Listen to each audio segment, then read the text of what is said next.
वाहिगुरु जी का खालसा वाहिगुरु जी की फतेह। Students, today we are going to study our next chapter, agriculture, chapter number 4 of geography. First of all, what is agriculture? Agriculture word is derived from Latin word ager or agri meaning soil and culture meaning cultivation. मतलब कि agriculture शब्द जो है Latin शब्द में से लिया गया है, जिसमें से एगर और एग्री का मतलब है सॉइल या जमीन, और कल्चर का मीन्स है कल्टीवेशन, जोतना, जमीन को बुआई करने के लिए तैयार करना। चैप्टर के शुरू में एक स्टोरी दी गई है जिसमें गुरप्रीत, माधो और टीना ये एक गांव में से, एक विलेज में से जा रहे हैं और एक फार्मर को देखते हैं जो अपनी बीज बीजने के लिए अपनी ज़मीन तैयार कर रहा है। तो उस फार्मर ने बच्चों को बताया कि वो वीट की जो क्रॉप है उसके लिए ज़मीन तैयार करने के लिए मैन्योर डाल रहा है, ज़मीन को फर्टाइल करने के लिए उसमें खाद डाल रहा है। तो उसने बताया कि वो इससे उसकी जो वीट की फसल है, वीट की क्रॉप है, वो अच्छी होगी और वो फिर मंडी में ले जाकर अच्छा प्राइस इसका ले सकेगा। मंडी में से आगे फिर ये वीट जो है वो फैक्ट्रीज में जाएगी जिससे बिस्किट और ब्रेड या फिर आटा बनाया जाएगा। तो ये जो ट्रांसफॉर्मेशन है एक प्लांट से लेकर फिनिश्ड प्रोडक्ट तक, मतलब वीट के प्लांट से लेकर बिस्किट या ब्रेड तक का जो सफ़र है, ये 3 टाइप की एक्टिविटीज़ में से निकलता है। फर्स्ट है प्राइमरी एक्टिविटी, सेकंड है सेकेंडरी एक्टिविटी और थर्ड है टर्शरी एक्टिविटी। प्राइमरी एक्टिविटी क्या है? Primary activities are those economic activities which are connected with extraction and production of natural resources. Primary activities में नेचुरल रिसोर्सेज को use करके, कुदरती संसाधन को यूज़ करके हम अपनी ज़रूरत की चीज़ें प्राप्त करते हैं, जैसे खेती बाड़ी, मछली पकड़ना, ये प्राइमरी एक्टिविटीज़ में आता है। Second, secondary activity. Secondary activities are those economic activities which are concerned with processing of natural resources.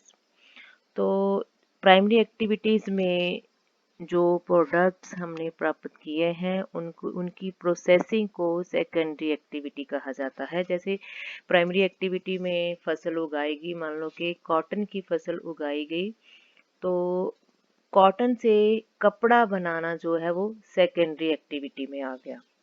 Third आ गया टर्शरी एक्टिविटी।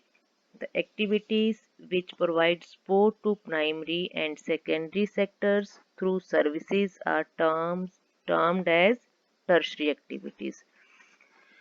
प्राइमरी और सेकेंडरी एक्टिविटीज को सपोर्ट करने के लिए तीसरी तरह की एक्टिविटीज़ हैं, उन्हें हम टर्शरी एक्टिविटीज़ कहते हैं, जैसे ट्रांसपोर्ट हो गया, ट्रेड, बैंकिंग, इंश्योरेंस, एडवर्टाइजिंग।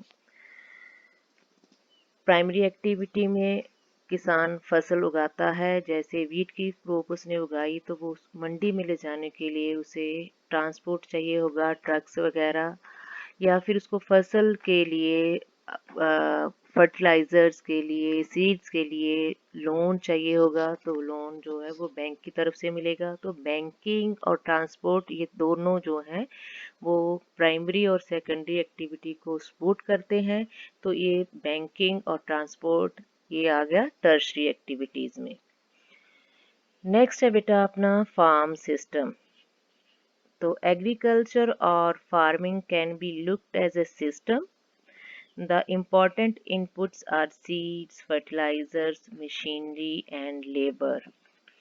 तो अगर हम खेती बाड़ी या एग्रीकल्चर को एक सिस्टम की तरह देखें तो इसमें हम कुछ मुख्य इनपुट्स देते हैं, जिन्हें जैसे कि सीड्स हो गए, बीज हो गए, फर्टिलाइजर्स हो गए, मशीन्स या लेबर, इनकी इनपुट्स होती हैं और इनके बदले में इन आउटपुट हमें मिलता है क्रॉप्स, वूल्स, डेयरी या पोल्ट्री प्रोडक्ट्स।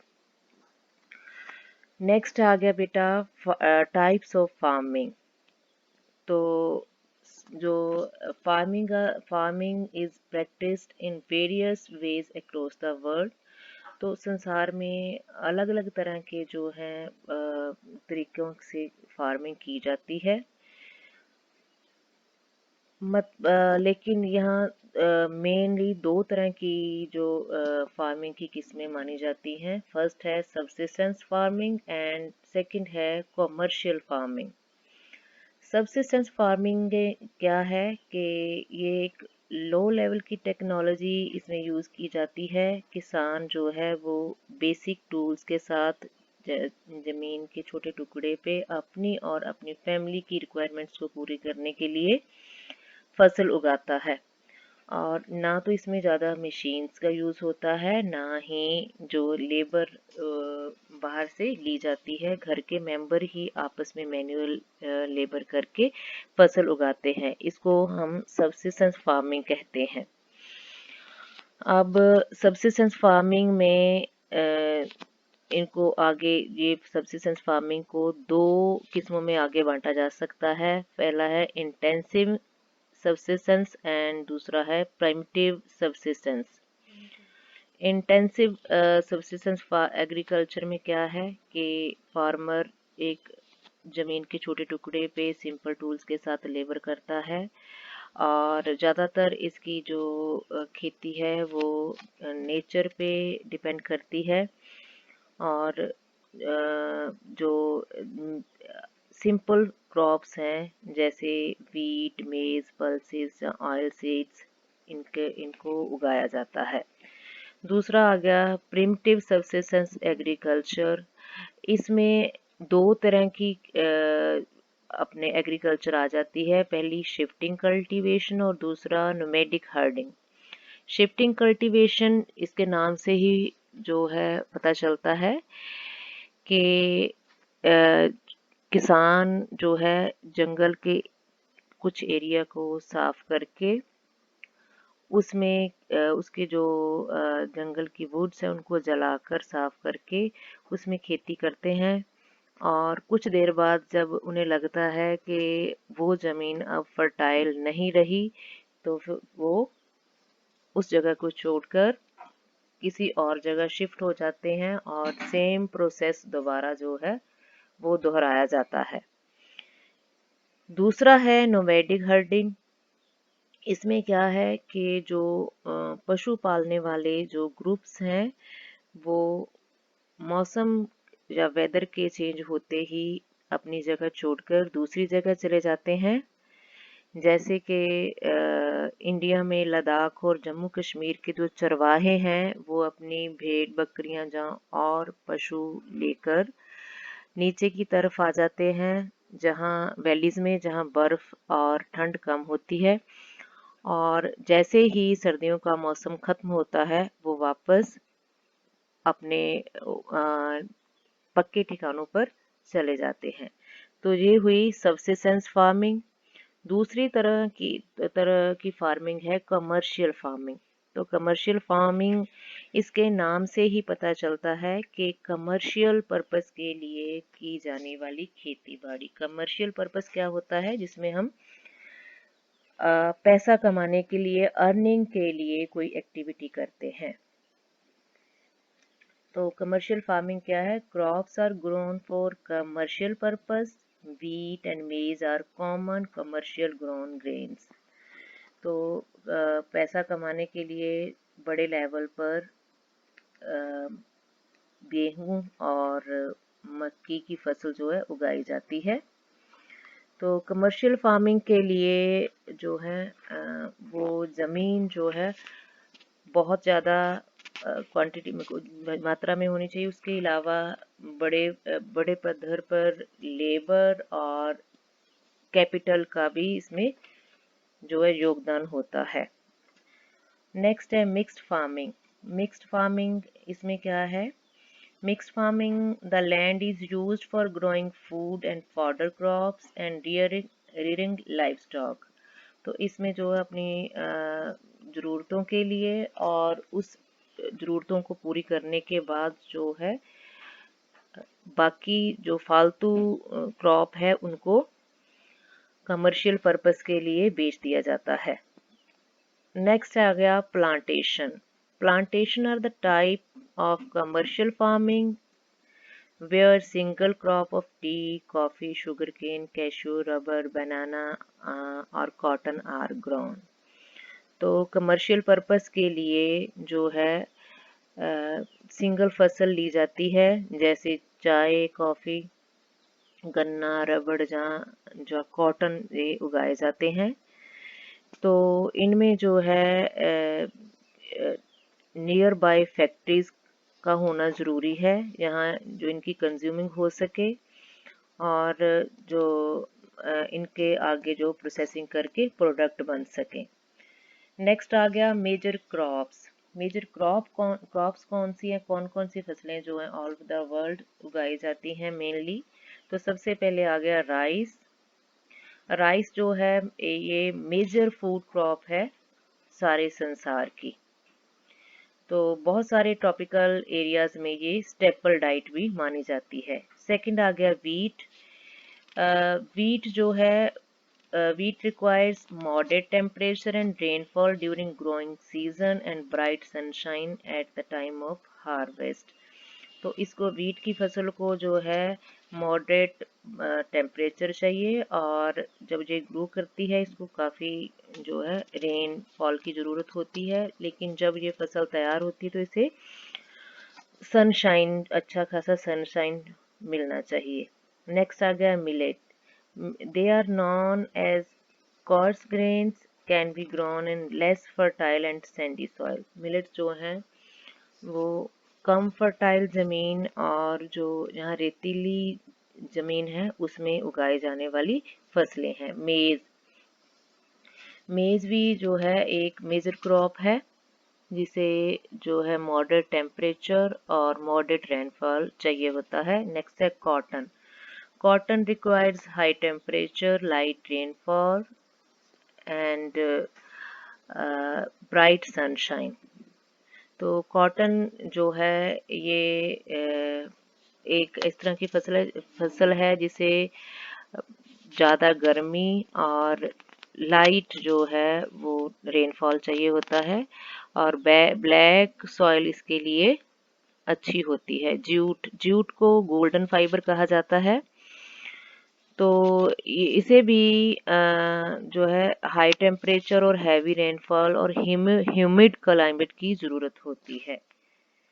कॉफ़ी को जो है वो वार्म क्लाइमेट चाहिए होता है और लूमी सॉइल की ज़रूरत होती है। टी जो है बेवरेजेस में एक मेन क्रॉप मानी जाती है जिसे जो है वेल ड्रेन्ड लूमी सॉइल की ज़रूरत होती है। नेक्स्ट है बेटा agricultural development. Agricultural development refers to efforts made to increase farm production in order to meet the growing demand of increasing population।